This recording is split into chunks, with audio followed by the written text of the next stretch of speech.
Hello বন্ধুরা, কেমন আছো সবাই? আশা করছি সবাই ভালো আছো। মানুষের জীবনে খুব বেশি প্রভাব ফেলতে পারে তার চারপাশের মানুষ, আর তাই আমাদেরকেও সতর্ক হওয়া উচিত। আমাদের চারপাশে কয়েক ধরনের মানুষ দেখা যায় যার কোনো না কোনোভাবে আমাদের মানসিক শক্তি ক্ষয় করে। তাদের সঙ্গে বেশিক্ষণ সময় কাটালে তাদের প্রভাব আমাদের উপর পড়তে থাকে। এসব মানুষ আমাদের ব্রেনের মেসিভ স্ট্রেসের কারণ।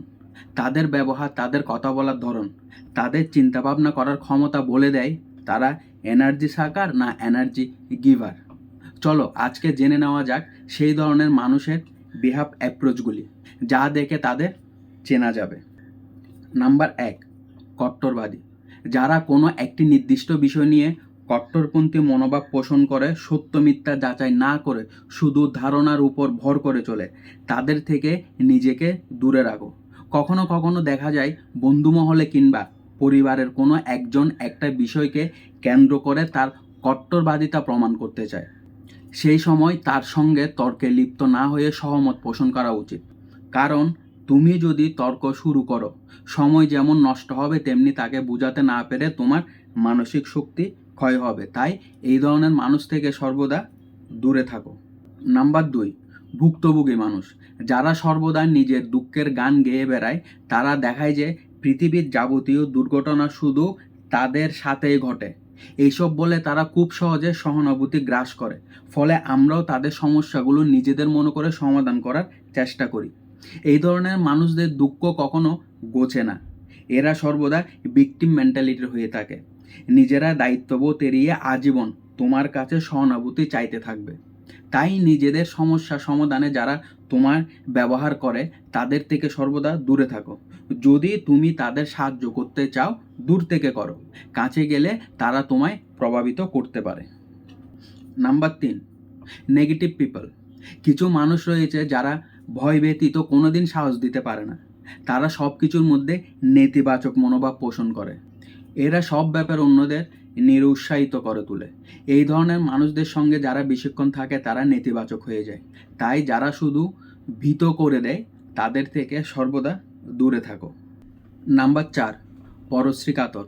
যারা অন্যের ভালো দেখে কাতর হয়ে পড়ে। এই ধরনের মনোভাব হিংসা ও বিদ্বেষাত্মক আচরণ তৈরি করে। বিশেষজ্ঞদের মতে সবচেয়ে বড় স্টেজ হলো পরশ্রী কাতর। এই ধরনের মানুষের সাথে বেশিক্ষণ সময় কাটালে তাদের ভাবধারা তোমার মধ্যে সঞ্চারিত হতে থাকবে। তাই তাদের থেকে নিজেকে যত সম্ভব দূরে রাখার চেষ্টা করো। Number 5, gossiping. বিশাল মনের মানুষরা চিন্তাভাবনা নিয়ে আলোচনা করেন। গড়পড়তা মানুষরা ইভেন্ট নিয়ে কথা বলেন। আর ক্ষুদ্র মানসিকতার মানুষ অন্য মানুষকে নিয়ে গসিপ করেন। অন্যদের দুর্ভাগ্য নিয়ে কিংবা সীমাবদ্ধতা নিয়ে সমালোচনা করে অনেকেই আনন্দ পায়। পরনিন্দা বা পরচর্চা একটি হাসির খোরাক হয়ে দাঁড়িয়েছে। সহকর্মীদের মধ্যে দেখা যায় অবসর সময়ে বসে গসিপ, যা অন্যকে আঘাত দিতে পারে। এইসব গল্পে মশগুল না থেকে তুমি ওই সময়টাকে প্রোডাক্টিভ কোনো কাজে লাগাতে পারো। নাম্বার 6, নির্দয় বা বদমেজাজি মানুষ। যদি কোনো মানুষ সূক্ষ্মভাবে তোমার সাথে হিংস্রতা দেখায়, তা সেই ফিজিক্যালি হোক বা মেন্টালি, তাদের থেকে সর্বদা নিজেকে বাঁচিয়ে রাখো, সেটাই ভালো। বদমেজাজি মানুষেরা নিজের রাগ সর্বদা অন্যের উপর ঝাড়তে থাকে। তারা অন্যকে দোষীর কাঠগড়ায় দাঁড় করিয়ে রাখে।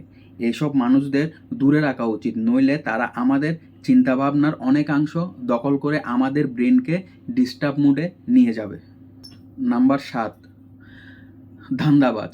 ধান্দাবাজ মানুষ বন্ধুত্বের আড়ালে তোমার সময় নষ্ট করবে। এইসব মানুষ তোমাকে খুব ভালোভাবে জানে। তারা জানে তোমার পছন্দ অপছন্দকে কাজে লাগিয়ে কিভাবে ফায়দা নিতে হয়। তারা প্রথমে তোমাকে জয় করবে, তারপর তোমাকে কাজে লাগিয়ে তার স্বার্থসিদ্ধি করাবে। কাজেই এই ধরনের মানুষ চিনে নেওয়া খুব প্রয়োজন। Number 8, confused people. এই ধরনের মানুষ কখনো ভীষণ কাজের কথা বলবে, কখনো একদম বেকার জিনিস নিয়ে কথাবার্তায় মশগুল থাকবে। এরা আনপ্রেডিক্টেবল।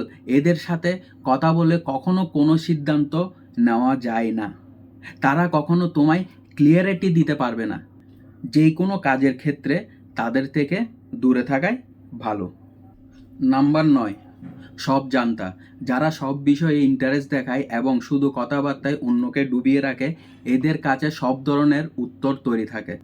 তারা বিচার বিবেচনা না করে এমন কিছু কথা বলে ফেলে যা অন্যকে ডিমোটিভেটেড করে তোলে। তারা তাদের ধারণা থেকে বেরিয়ে আসতে চায় না। তারা নিজেদেরকে সঠিক মনে করে। এদের নির্দিষ্ট কোনো লক্ষ্য থাকে না।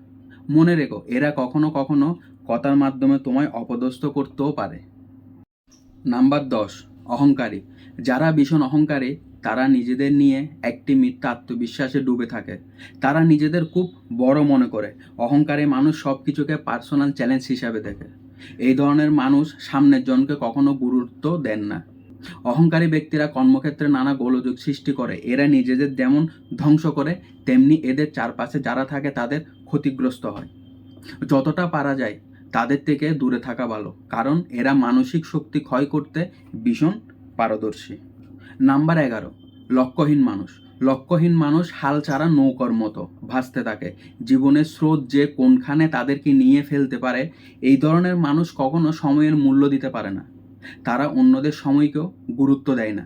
কাজেই এই ধরনের মানুষের সঙ্গে মেলামেশা করলে যেমন সময় ক্ষতি হবে তেমনি ক্ষতি হবে তোমার জীবনের লক্ষ্য পূরণের মানসিকতাও। তাই যতটা পারো লক্ষ্যহীন মানুষের সহচর্য এড়িয়ে চলা প্রয়োজন। তাহলে বন্ধুরা নিশ্চয়ই বুঝে গেছো কিভাবে এই মানুষদের চিনে নেবে যারা তোমার পক্ষে ক্ষতিকর। ভিডিওটি কেমন লাগলো কমেন্ট বক্সে লিখে জানান। ভালো লাগলে বন্ধুদের কাছে ভিডিওটি শেয়ার দিতে পারেন। খুব ভালো থেকো, সুস্থ থেকো। দেখা হচ্ছে পরের ভিডিওতে।